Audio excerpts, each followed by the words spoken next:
അല്ല, നീ എവിടെ പോയിട്ട് വന്ന്? എക്സാം ഉണ്ടായിരുന്നോ? എടാ നിനക്കിത് കിട്ടൂടാ, ഒരു കാരണവശാലും നീ പേടിക്കണം, നിനക്കിത് കിട്ടും, ഉറപ്പല്ലേ? ആ ശരി, നീ ചെല്ല്.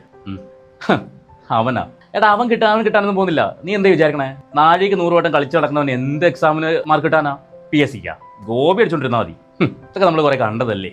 ഇങ്ങനെ പറയുന്ന സുഹൃത്തുക്കൾ നിങ്ങൾക്കുണ്ടോ? നിങ്ങളുടെ കൂടെ നിന്നിട്ട് നല്ലത് പറയുകയും നിങ്ങൾ അങ്ങോട്ട് മാറുമ്പോൾ നിങ്ങളെക്കുറിച്ച് കുറ്റം പറയുന്ന സുഹൃത്തുക്കൾ. അപ്പൊ ഇങ്ങനെയുള്ള കൂട്ടുകാരെ നിങ്ങൾ ഒരു കാരണവശാലും അടുപ്പിക്കരുത്. കാരണം ഇവർ വിഷങ്ങളാണ്. നിങ്ങൾ നോക്കി നിൽക്കുമ്പോൾ നിങ്ങളോട് നല്ലത് പറഞ്ഞിട്ട് നിങ്ങളോട് മാറുമ്പോൾ നിങ്ങളെക്കുറിച്ച് കുറ്റം പറയുകയും കളിയാക്കുകയും ചെയ്യുന്ന കൂട്ടുകാർ, അവർ ഒരിക്കലും ആത്മാർത്ഥമായിട്ടുള്ള കൂട്ടുകാരായിരിക്കില്ല. ഞാനിപ്പോൾ ഇങ്ങനെ സംസാരിക്കാൻ കാരണം ഇന്നലെ എനിക്ക് കോൾ വന്നു. ആ കോളിൽ ആ കുട്ടി പറഞ്ഞൊരു കാര്യമുണ്ട്. ചേട്ടാ, എന്റെ വീടിനടുത്ത് കുറച്ച് ആൾക്കാരുണ്ട്. അവര് എന്നെക്കുറിച്ച് എന്റെ കൂടെ ഞാൻ നിൽക്കുമ്പോൾ ആ മോളെ നിനക്ക് സുഖമാണോ, അല്ലെങ്കിൽ നീ നന്നായിട്ട് പോവുകയല്ലേ, നിന്റെ ജോലിക്ക് എങ്ങനെ പോകണു എന്ന് വളരെ ആത്മാർത്ഥമായിട്ട് പറയുകയും വളരെ സൗഹാർദ്ദപരമായിട്ട് പറയുകയും, എന്നാൽ ഞാൻ അങ്ങോട്ട് മാറിക്കഴിയുമ്പോൾ എനിക്ക് വേണ്ടപ്പെട്ടവരോടായിക്കോട്ടെ, ഞാനുമായിട്ട് അടുപ്പമുള്ളവരോടായിക്കോട്ടെ, അവരുടെ അടുത്ത് എന്നെ കുറിച്ച് കുറ്റം പറയുകയും, അവളാ രാവിലെ എഴുന്നേക്കത്തില്ല, വീട്ടിലെ പണിയും ചെയ്യത്തില്ല, ഇങ്ങനെ തേരാപ്പാര നടക്കുന്ന പെങ്കൊച്ചു. ഇതൊക്കെ കെട്ടിച്ചുവിടാനുള്ളതല്ലേ? കെട്ടിച്ചു വിട്ട് കഴിഞ്ഞാൽ ഇതൊക്കെ എങ്ങനെ ജീവിക്കും ദൈവത്തിനറിയാം. ഇമാതിരിയാണ് ഇവരൊക്കെ സംസാരിക്കുന്നത്. ഇവരൊക്കെ എങ്ങനെയാണ് വിശ്വസിക്കാൻ പറ്റുന്നത്? ഇവരൊക്കെ വിശ്വസിക്കാൻ കൊള്ളാവുന്നവരാണോ? ഒരിക്കലും അല്ല. ഒരിക്കലും ഇവരൊന്നും വിശ്വസിക്കരുത്. നമ്മളോട് ആത്മാർത്ഥതയുള്ളവര് നമ്മളോട് നല്ലത് പറയും, നമ്മളെക്കുറിച്ച് മറ്റുള്ളവരോടും നല്ലത് പറയും. നമുക്ക് തെറ്റുകളുണ്ടെങ്കിൽ ചൂണ്ടിക്കാണിക്കുന്നവരുമാണ് നമ്മുടെ സുഹൃത്തുക്കൾ.